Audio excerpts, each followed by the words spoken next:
The Grand Unity starport was always full of life. Ships from 100 different planets came and went, carrying goods, travelers, and strange creatures from every corner of the galaxy. For Jake Kessler, a young Terran human engineer, it was just another day on the job. He wore his old gray jumpsuit stained from weeks of repairs and oil leaks. His brown hair was messy, and he carried a small toolkit on his belt. Most of the time, no one noticed him. Humans were still a new species in the galaxy. Most of the older races didn't take them seriously, until today. Jake was fixing a faulty power relay near Dock 17 when he heard a voice behind him. "Excuse me, are you the Terran known as Jake?" He turned around and blinked in surprise. Standing there was a tall alien girl, about 7 feet tall, with smooth violet skin and silver eyes. She had long, flowing white hair and wore a flowing robe covered in glowing patterns. Jake wiped his hands on his sleeve. Yeah, that's me. Need something?" She tilted her head, studying him. "I am Velaria, student diplomat from the Lyrathel High Culture. I was told you could assist me with a mechanical issue." Jake smiled. "Mechanical problems? That's my specialty. Lead the way." Velaria walked with elegant steps, and Jake had to take 2 for each of hers to keep up. As they moved through the busy corridors, many aliens turned to look. Some stared at Velaria's high status. Others were just surprised to see her walking beside a human. They reached a diplomatic shuttle. Velaria pointed to a panel that was blinking red. This panel began flashing during my last meeting. I asked the station's engineers, but they said the system was too new to understand. Jake crouched down and opened the panel. Inside, wires were crossed, and a small device had been jammed in, probably by accident. "No problem," he said, pulling out his tools. "Just a bad sensor and a fried circuit. I'll fix it in 5 minutes." Velaria watched closely, standing very still. Her eyes followed every movement he made. "You are very different from the males of my people," she said suddenly. Jake glanced up. How so?" "They do not speak while they work. They do not smile, and they definitely do not fix things with such speed or confidence." Jake laughed.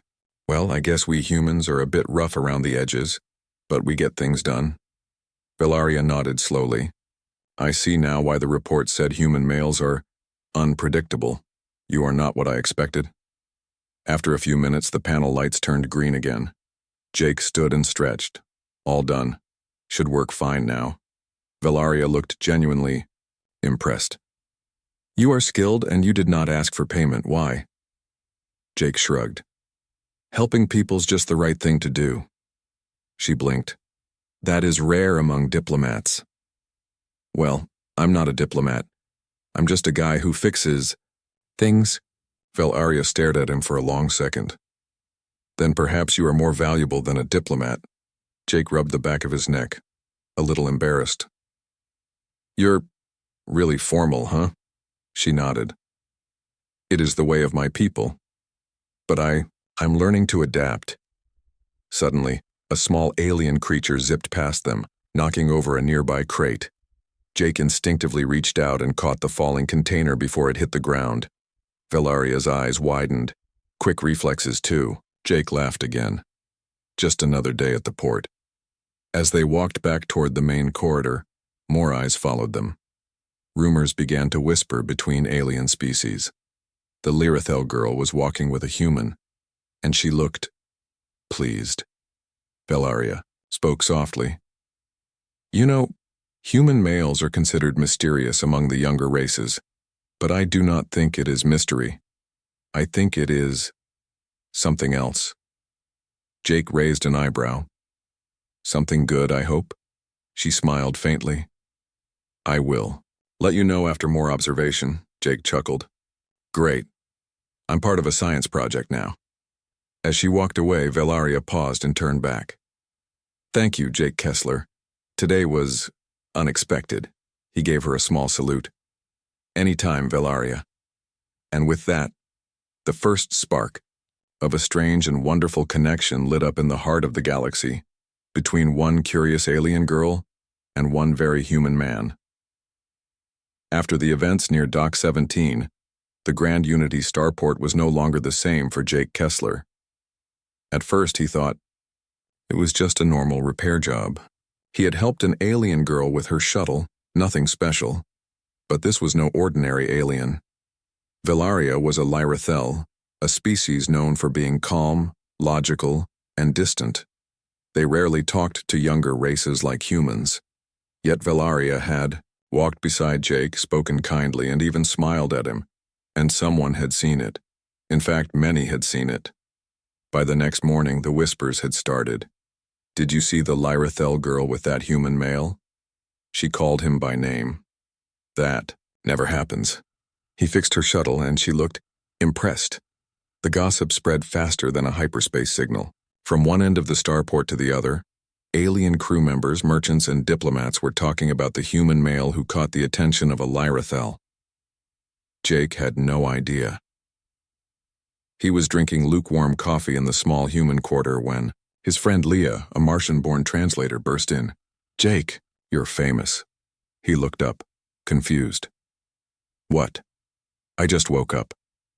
She held out her holopad and showed him a video. It was a grainy recording from a security drone. It showed Jake fixing the shuttle, talking casually to Velaria and catching the falling crate like it was nothing. Jake nearly dropped his coffee. Where did this come from? It's everywhere. Alien message boards, trade station forums, even the Lyrathel diplomatic channels. People are saying you're the most intriguing male human on the station. Jake blinked. "You've got to be kidding." Leah grinned.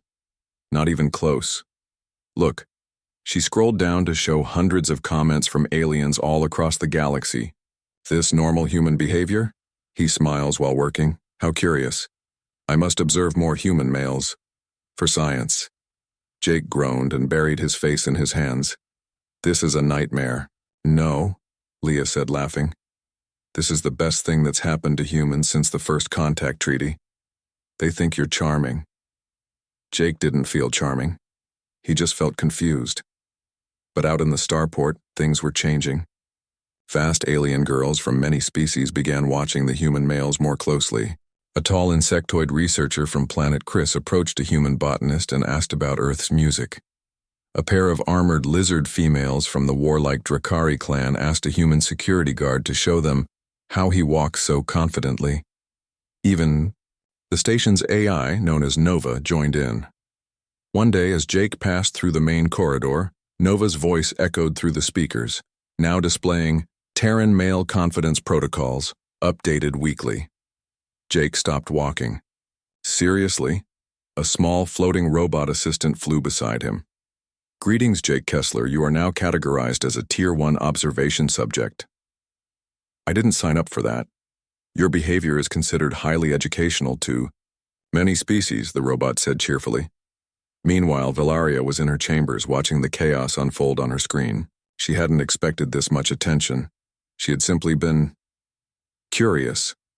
But now she had messages from Lyrathel leaders, her mentors, and even her mother. "You walked beside a Terran male. Publicly. He is not even trained in protocol. This is not proper for a future diplomat." Velaria sighed. She didn't care about proper. She cared about truth. And the truth was, Jake had been kind, clever, and real, not cold and scripted like the males of her species. His unpredictability made her feel alive. His simple way of solving problems reminded her that logic wasn't everything, and she wasn't alone. At a quiet table in the Starport Cafe, a group of alien females sat together whispering, "I think I'll visit Earth one day." "Do you think all human males are like that?" "I heard they cook food for fun." He smiled. "No one from my planet does that." Jake finally realized how serious things were when two alien girls, one with feathered skin and another with glowing eyes, asked if they could observe his daily activities. "Observe, I'm not a science project," he said. The feathered girl tilted her head. "Then may we just walk with you?" Jake sighed. "Sure, why not?" He looked around the starport. Everything had changed. Doors that once stayed closed to humans were opening. Aliens who never spoke to him were now asking questions, smiling, even laughing. And somewhere deep inside, Jake realized something. Being human wasn't a weakness. It was becoming an inspiration. The attention on Jake Kessler and human males was growing fast. What started as a small rumor had become a galaxy-wide topic. On the Grand Unity starport, more and more alien girls were showing interest in humans. They watched human videos, learned Earth languages, and even copied human fashion. But not everyone was happy. Far away, in a dark corner of the galaxy, a powerful empire was watching. The Zarth Dominion, an ancient and proud civilization, did not like changes, especially changes started by young species like humans. The Zarth were known for their strict traditions. Their leaders believed in control, order, and power. Emotions, freedom, and soft connections were seen as weaknesses. So when news of Velaria's interest in a human male reached them, they saw it as a danger. A Zarth general named Valkor stood before a large screen. On it, images played of Jake Kessler laughing, talking, and walking with aliens of all types. "This human," Valkor growled, "is disrupting the balance." Another Zarth officer nodded. "The younger species are changing. They admire humans now. They question our authority." Valkor slammed his fist on the table. "Then we remind them who leads this galaxy. We break their little connection with force." The plan was simple: cause chaos, blame humans, and destroy their reputation before it grew any stronger. Back on the starport, Jake was fixing a power core in the lower levels when he received a strange message on his data pad. It was short and unsigned. "Danger is coming. Meet me in Hall Sector 9. Come alone." Jake frowned. "That's not creepy at all," he muttered. He almost ignored it, but something felt serious. So, after finishing his repair, he quietly made his way to Hall Sector 9. The hallway was quiet and dim. No one else was around. Then, out of the shadows, Velaria appeared. "Whoa!" Jake jumped back. "You sent the message?" She nodded. "I had to be careful. Someone is watching." Jake looked around. "Who?" She stepped closer and spoke in a low voice. "The Zarth. They do not like what is happening. They think human males are a threat to their power. They are planning to attack the station and blame it on humans."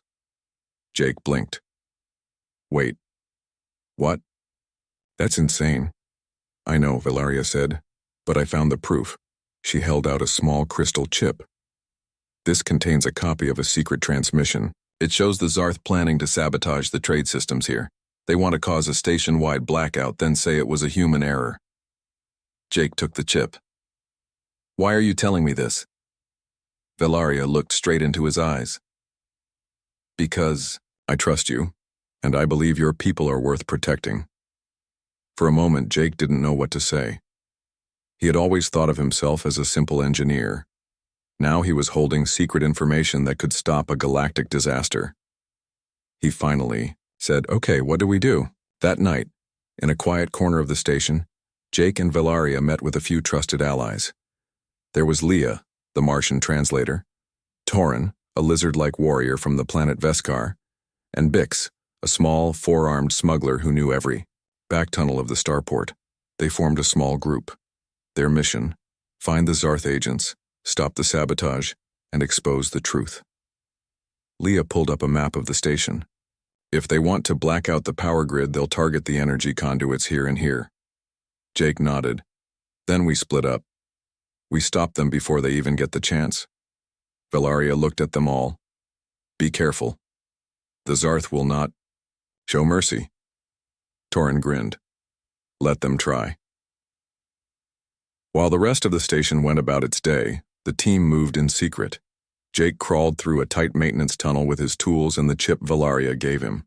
He reached one of the power rooms and found two figures in dark armor trying to plant a device. He didn't hesitate. "Hey!" he shouted. The Zarth agents turned in surprise, but before they could react, Jake hit the emergency vent switch. A blast of air knocked them off their feet. Jake rushed forward, grabbed the device, and yanked out its power core. One down.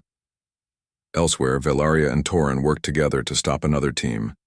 Leah used her language skills to confuse Zarth-Tech signals, and Bix disabled their escape pods. By the end of the day, all the Zarth sabotage plans had failed. Later, in the central command room, Velaria showed the crystal chip to the starport leaders. "This," she said, "is the proof. Humans did not cause the danger. The Zarth did."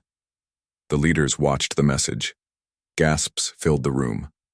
Then, one by one, they turned to Jake and nodded. "You may have saved us all," said the head administrator. Jake rubbed the back of his neck. Just doing my job." But deep inside, he felt something new. Purpose. Velaria smiled. "This is just the beginning." Jake looked at her and smiled back. "Then let's see where it goes." After the Zarth sabotage was stopped, everything changed for Jake Kessler. The Grand Unity Starport, once a place where humans were ignored or looked down on, had turned into a center of attention. News of Jake's brave actions and the help from his team, including Velaria, spread across the galaxy like fire in dry grass. Videos, reports, and interviews were shared on thousands of channels. Human engineer stops Zarth plot. Alien. Girl and human male save starport together. Are humans the next leaders of peace? Jake didn't think of himself as a hero. He still wore the same old jumpsuit, drank bad coffee, and fixed broken machines. But now, everywhere he went, eyes followed him. Alien children waved at him. Shopkeepers gave him free snacks. Even the starport commander saluted him. Jake was walking through the main corridor when a floating hollow drone buzzed beside him. "Jake Kessler, you have been selected for the Galactic Peace Award interview. Do you accept?" He blinked. Interview? What kind?" "Live broadcast. 7 billion viewers." Jake stared at the drone. "Do I have a choice?" "Declining will be taken as a sign of humility and strength." Jake sighed. "Fine, just no fireworks." The drone beeped happily and zoomed off. Later that evening, Jake sat on a small stage in the central plaza. Cameras and drones floated around. Aliens of all shapes and sizes filled the space.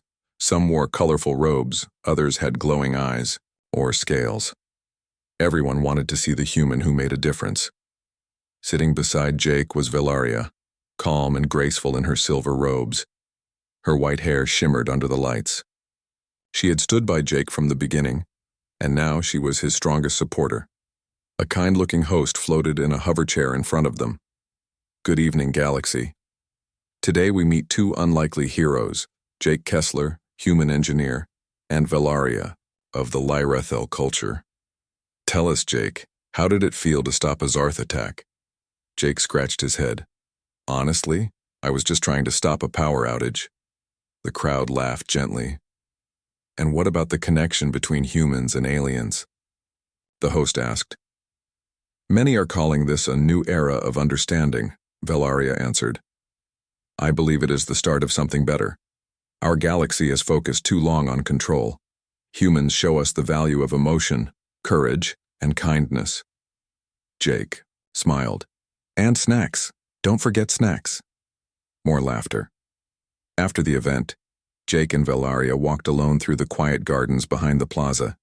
The stars above sparkled like tiny diamonds. The soft hum of the station surrounded them. "I still don't understand why people care so much," Jake said. "I didn't do anything special."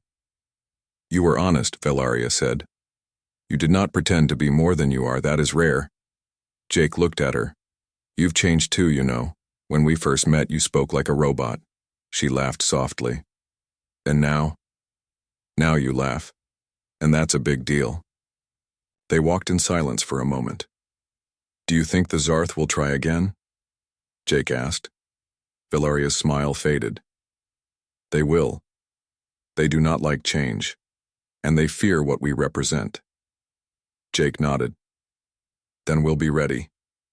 Meanwhile, in hidden corners of the galaxy, things were moving fast. A group of alien leaders from peaceful worlds had formed a new alliance. They called it the Union of Shared Futures, and they wanted Earth to join. Humans bring something unique. One leader said, not just strength or knowledge, but heart. On Earth, people cheered as the news reached them. For the first time, humans were being seen not just as newcomers, but as examples. Jake's name appeared in history lessons. Velaria's speech was translated into 200 languages. Even children in alien schools drew pictures of a smiling human fixing machines. But not everyone was happy. In the deep halls of the Zarth Dominion, General Valcor scowled at the news. They dare to call him a hero. A cold voice answered. He is just a man. Men can be removed. Plans began to form. Back at the starport, Jake's team gathered once again. There was Leah, the quick-talking Martian translator, Torin, the strong warrior with scales, Bix, the clever four-armed smuggler, and Velaria, now more than just a diplomat. She was a friend. Jake stood in the center and looked around. So, he said, we've stopped one attack, made the news, and survived being famous. What's next? Leah grinned. Maybe a vacation? Torin growled. Enemies do not rest. We should train. Bix held up a snack. We could do both. Velaria smiled. Wherever we go next, we go together. Jake nodded. Then let's be ready for anything. Far away, ships moved in the dark. Secret forces gathered. And a voice whispered, the human male must fall. But on the starport, under the bright stars and warm lights, a team stood strong. Together, life at the Grand Unity starport had never been more exciting or more dangerous. Ever since Jake Kessler, a simple human engineer, stopped the Zarth sabotage plan with the help of his alien friends, everything had changed. Humans were no longer ignored. They were being noticed, respected, and sometimes even admired by other species. But the peace was not meant to last. Somewhere deep in space, in the heart of the Zarth Dominion, plans were moving forward. The Zarth Council had made a decision. If they could not stop the rise of humans through fear or lies, they would do it another way. They would use a weapon made of silence. Back on the starport, Jake was helping fix a communication tower when he noticed something strange. A message signal from one of the nearby stations had suddenly gone dark. He tapped his communicator. Control, this is Jake. I'm getting signal loss from Beacon 7. Any update? The voice from Control replied. That's odd, Jake. Beacon 7 was working fine 10 minutes ago. Try checking the satellite link. Jake frowned. Copy that. Heading out. He packed his toolkit and hopped on a small maintenance shuttle. Beside him, Velaria joined quietly. You noticed it too? She asked. Jake nodded. Yeah, feels wrong? Like someone's hiding something? Velaria's eyes narrowed. We should be careful. They flew in silence toward Beacon 7. The stars outside were bright, but the deeper they traveled, the darker the space became. Something was off. When they reached Beacon 7, it was completely silent. No lights, no signals, no response. Jake docked the shuttle and entered the station carefully. Velaria followed, scanning the halls with a small glowing device. Inside, everything was still. Machines had power, but something had shut down the controls, and then they found it. A broken transmitter with strange black wires attached. Jake crouched beside it. This isn't ours. Someone installed this. Recently. Velaria examined it. Zarth technology. They've begun again. Before they could react, the lights flickered. A soft humming sound filled the room. Velaria froze. We have to go. Now. Jake grabbed her hand. They ran back to the shuttle, launched quickly, and watched as Beacon 7 exploded behind them in a silent flash of blue and black. Back on the starport, the news of the attack spread fast. One of the leaders of the station, an old and wise being named Advisor Mellon, called an emergency meeting. Velaria showed the broken transmitter and explained the situation. The Zarth have returned. This was not just sabotage. This was a warning. Advisor. Mellon looked serious. And what are they warning us? Jake spoke up. They want to scare us again. They want the other species to think humans are the problem. Another voice added. Or they want to split us up before we get stronger together. The room was silent for a moment. Then Melon said, Then we must do the opposite. We will strengthen our unity, we will protect each other. Later that night, Jake sat with his team, Leah, Bix, Torin, and Velaria, in their small meeting room. Leah was typing fast on her pad. We've confirmed 3 more stations have gone dark in nearby sectors, same signs, no survivors, silent. Attacks! Torin growled, his tail twitching. They strike like cowards. Bix tossed a snack in his mouth. What's their endgame? Just scare people? Jake looked at the others. Maybe more than that. Maybe they want us to fight each other. Velaria nodded. If they make humans look dangerous, some species may turn against Earth. Divide the peace before it begins. Jake sighed. So what do we do? Velaria stood slowly. We go to the Council of Worlds. We present the truth. Not just about the Zarth, but about what we believe. Jake raised an eyebrow. And what do we believe? She smiled gently. That humans, aliens, all of us, can stand side by side. The next day, the team prepared to travel to Unity, Prime, the central planet where the Council of Worlds met. As they boarded the diplomatic ship, crowds of aliens gathered to cheer. Some waved flags with Earth symbol, others held signs that read, Hope, in many languages. Jake paused at the door and looked back. This is bigger than fixing ships, he said. Velaria joined him. It always was. You just didn't see it yet. He smiled. Let's go fix a galaxy then. But far away, in the shadows of the Zarth Dominion, a figure watched the broadcast of their departure. General Valcor turned to his soldiers. They are going to the council. We must stop them before they speak. He raised a hand. Send the Shadow Fleet. The diplomatic ship carrying Jake Kessler, Velaria, and their team moved quietly through space. Their destination was Unity Prime, the central planet of the Council of Worlds, the place where peace between species was made and protected. Inside the ship, the mood was serious. Jake stood at the window looking out at the stars. So this is what it feels like, he said softly. Velaria joined him. To carry the hope of many? Jake nodded. Yeah, it's a heavy feeling.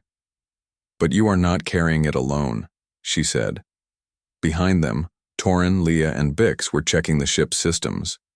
Everything looked normal, until the alarms started beep, beep, beep. Unknown vessels detected, Leah shouted. 12 ships approaching fast, Torin snarled. Battleships. They are not peaceful. The screens lit up, showing black, spiked ships closing in on them from all sides. Their hulls had no names, no lights, just shadows. The Zarth Shadow Fleet. Jake rushed to the controls. Can we outrun them? Bix shook his head. Not in this ship. It's made for peace talks, not speed. Velaria stepped forward. Then, we must think smart. Torin slammed his fist on the table. We fight. Jake pointed at the screen. Look at the size of them. We can't win with weapons. We need a plan. As the Shadow Fleet drew closer, their leader sent a message. A cold voice filled the ship. Surrender the human, destroy the message, turn back or be erased. Jake looked at the others. They want to stop us from reaching the council. Velaria's eyes sharpened. Because they fear what we will say. Jake grinned suddenly. Then let's make sure they don't stop us. Jake and the team went into action. Leah hacked into the main computer. If I can confuse their sensors, they might not know which ship we're on. Bix opened a secret hatch. I have a decoy pod. Used it for smuggling years ago. I can load it with a dummy signal. Torin readied the EA defense turrets. If they chase the decoy, we hit them from the side. Velaria placed a glowing orb in the center of the room. This is a signal flare from my people. It can call help from any Lyrathel ship within 10 sectors. Jake nodded. Let's do it. Minutes later, the plan was set. The decoy pod launched first, flying away fast with a fake human signal. As expected, several Shadow Fleet ships chased it. Leah laughed. hooked like fish. At the same time, Torin fired from the turrets, blasting 2 enemy ships before they could react. The remaining Zarth ships moved closer, preparing to strike. Jake turned to Velaria. Now. She activated the orb. A bright beam of light shot into the stars. Help is coming, she said, but time was short. The largest Zarth ship aimed its weapons at them. Red lights blinked. A missile launched. Jake shouted, "Brace for impact!" The missile was just seconds away when it exploded in midair. Behind the blast, 3 silver ships appeared. Lyrithel defenders. The Shadow Fleet was caught off guard. The defenders fired beams of light and energy, scattering the enemy. A voice came through the speakers. "This is Lyrithel Guardian Patrol. You are safe now." Jake sat down in relief. "That was close." Velaria smiled. "You called for help, and help came." Later, as the ship entered Unity Prime space, the team looked out the window. Below them, a huge city shone like crystal. Towers of light reached into the sky and peaceful ships moved calmly through the air.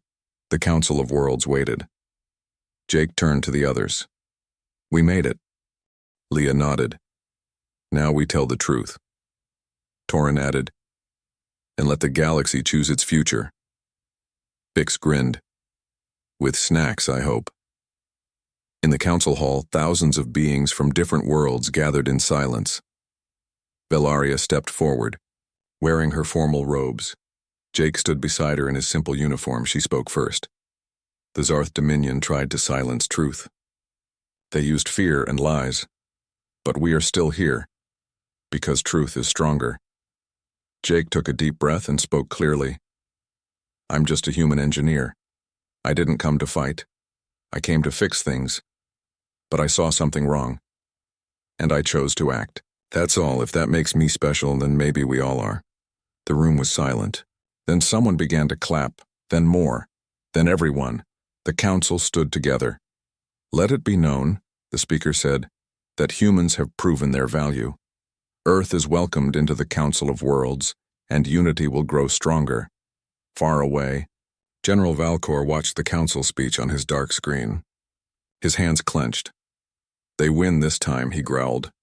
"But next time, we end the light." The decision had been made. Earth was now part of the Council of Worlds.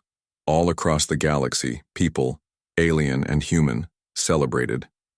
Flags were raised, lights danced in the sky, and messages of peace and hope were shared on every screen. But Jake Kessler did not feel like celebrating. He stood at the top of the Unity Prime Tower, staring at the stars. His mind was quiet, but his heart was heavy. Beside him, Velaria watched with calm eyes. "You should be happy," she said softly. Jake smiled weakly. "I am. It's just, I know it's not over." She nodded. "No. The Zarth will not stop. But now the galaxy stands with us." Jake looked down. What if that's not enough? Meanwhile, in the dark edges of space, General Valcor made his final move. He had failed to stop Jake before, failed to break the new bond between humans and other species. But this time, he had a new weapon. Not a bomb, not a fleet, but a message. One, made to create fear, doubt, and hate. Back on Unity Prime, Jake was called to the council hall once more. Inside, the council members looked serious. Advisor Mellon stepped forward. "We've received a signal," Mellon said. "A broadcast from the Zarth Dominion." Velaria narrowed her eyes. "What kind of signal?" Mellon pressed a button and the message began to play. A cold voice filled the room. "You think humans are peaceful? Look at their history. Wars, weapons, destruction. You say they bring unity? Soon, they will demand power. This Jake Kessler is not a hero. He is a spark, and sparks burn." The screen flashed. Images, some real, some fake, explosions, angry crowds. Old wars on Earth, all twisted to tell a different story. The message ended with one final threat. Remove Earth from the Council, or face consequences. The room was silent. Then quiet whispers began. Fear, confusion, Doubt. Jake felt it like a heavy cloud. Velaria stood beside him. This is their last trick, lies covered in truth. Jake looked around. But what if it works? Melon said slowly. Some members are already nervous. They say humans are new, unpredictable, dangerous. Jake stepped forward, then let me speak. The next day, a galaxy-wide transmission was made. Every screen, every device, every station tuned in. Jake stood alone on a simple stage. No guards, no lights, just a voice. My name is Jake Kessler. I'm a human, and yes, my people have made mistakes. He looked straight into the camera. But we learn, we grow, we fall, and we get back up.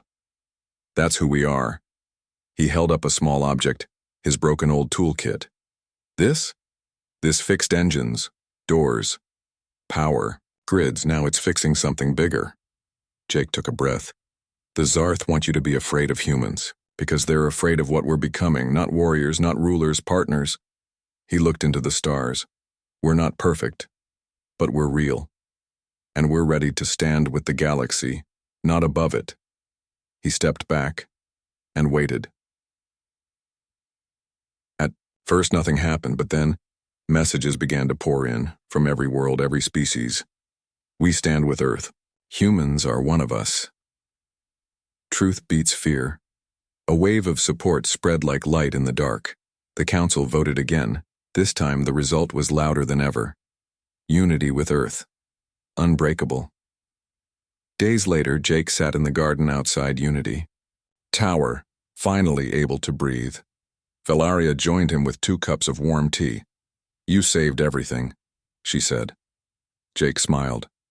No, we did.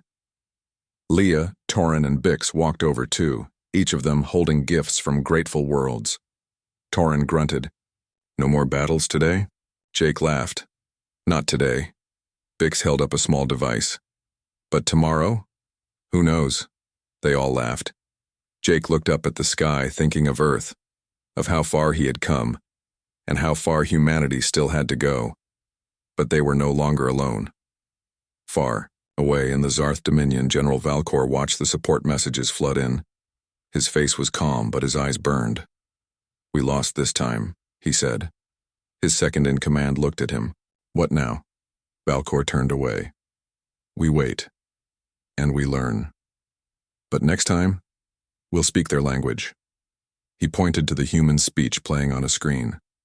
The language of hope. Epilogue. A new light years passed. Earth became a full member of the council. Jake was no longer just an engineer. He became a peace ambassador, traveling between stars to help build bridges between species.